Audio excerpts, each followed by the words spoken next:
Public comments that are items that are not on the agenda this evening, covered on the agenda this evening? Good evening, Mr. Donahue.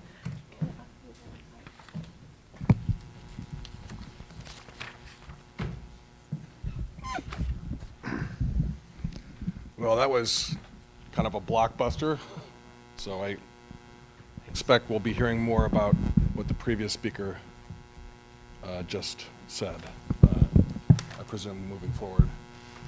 I'm here for a different reason. To start off with, as I told you last time I spoke to you, I welcomed our new school board member, Mr. Pats, and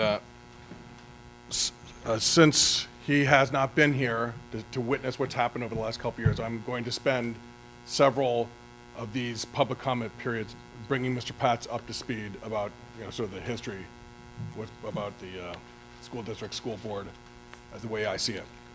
But first, I want to deviate for a moment. Last time I spoke, I had a problem with something that the school board was doing, or a district, and school board member Affelt, among other things, called me a bully. I've been called this by several board members over the years, in public and in private. And so I brought with me here tonight Webster's New World Dictionary. We're going to look up the word bully. So pardon me for those who know what the word means, but bear with me, please. Apparently school board members don't know what it means.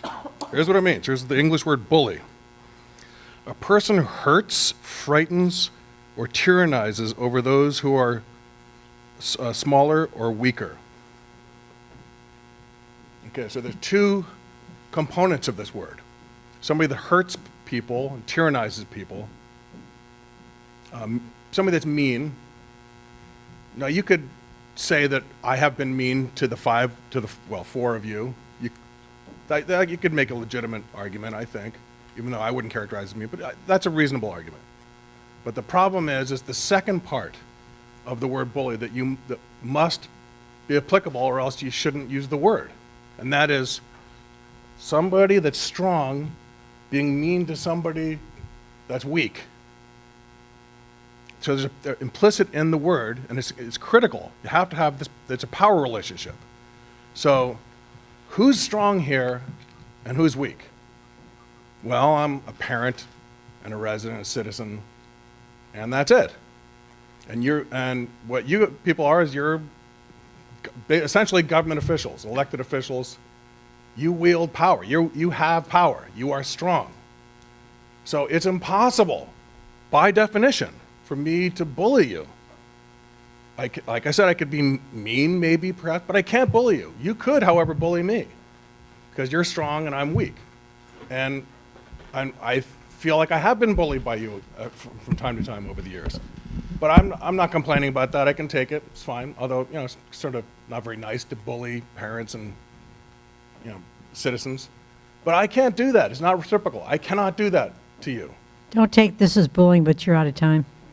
Okay. I think you should use the English language the way it's supposed to be used. I'll talk next session. Thank you. Thank you. Are there any other? Sure. We have 3 minutes.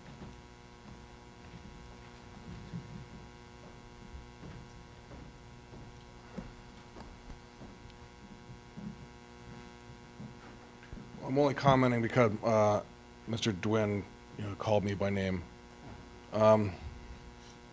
As to why I haven't been on the committee. Why? I just Okay. like to see Well, let me speak, please. Give them the 3 Yeah, minutes. thank you. I didn't say why. After I saw what happened with the Citizen Oversight Committee and how the district and the board dealt with that, I would not serve on any committee. It's a waste of time. I think the board has they have an idea about what they want to do, and the committees are there to help validate the ideas. And if a committee starts going south, well, they get slapped down, and that's what I witnessed at the Citizens Oversight Committee. And it's not just me saying that, that's what they said, and that's why there were so many mass resignations and protests. They had differing ideas than what the board wanted to do with regard to, like, for instance, co-location, but the board and the district is immovable on that. And so basically that committee was essentially asked to be a rubber stamp committee, and to the extent that they weren't acting as a rubber stamp committee, the board came down like a hammer on them, and so they had to resign and protest, mass resignations and protest. So yeah, unless the board changes and we see like a change of culture, I wouldn't serve on a committee like that. It's just kind of a consummate waste of time. So that's why you don't see me on any of those committees. Thank you. Thank you. So we'll now move on before we move on to our next item.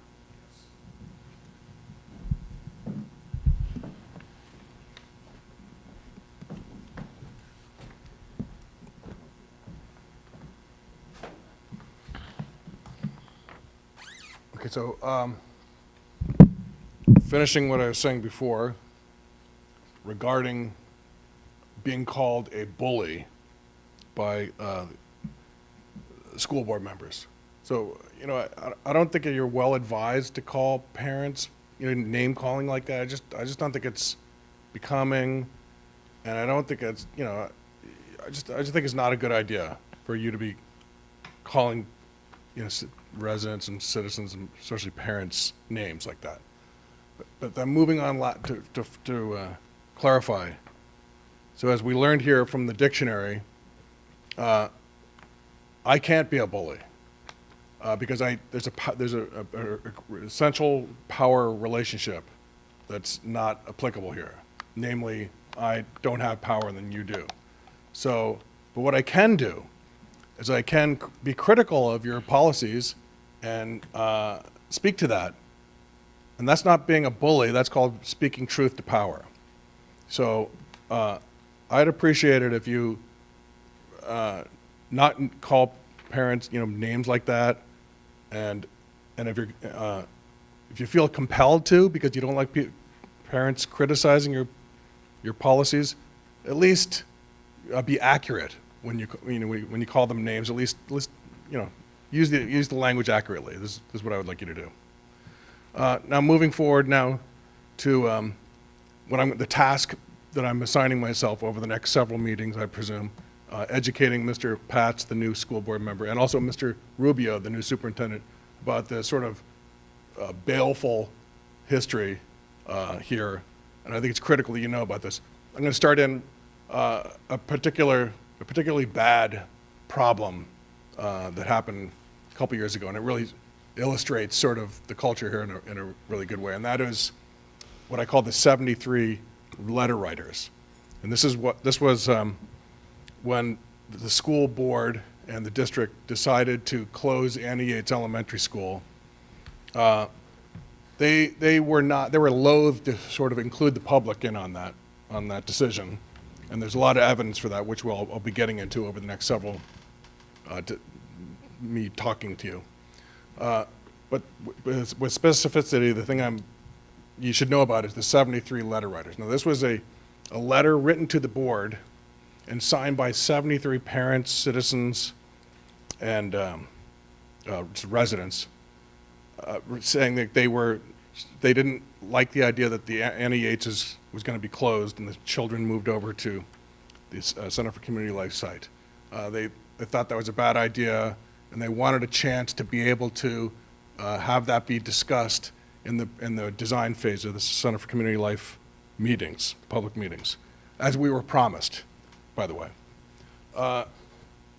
The board got the letter from 73 parents and citizens, and instead of entertaining the 73 signers, they just basically ignored, and there was no response whatsoever from the board, and there was, of course, then there was also no discussion permitted in the design phase of the Center for Community Life regarding the wisdom of closing Annie Yates. So that's sort of really, if you understand that, you sort of really understand the culture here that I'm hoping and trying to end. And hopefully this upcoming election will help in that regard. But, so you may hear me in the future referring to the 73 letter writers, just so you know that's what I'm referring to. And what I should probably do is get a copy of that, and I will do this. I'll make a copy of the letter that was presented to the board a year and a half ago, so you can see it for your perusal. Next time I come, I'll have a copy of that letter. So next time I speak, it'll be about a different topic, but I plan on bringing you up to speed about the problems here at the district and the problems with this board. Thanks a lot. Appreciate it.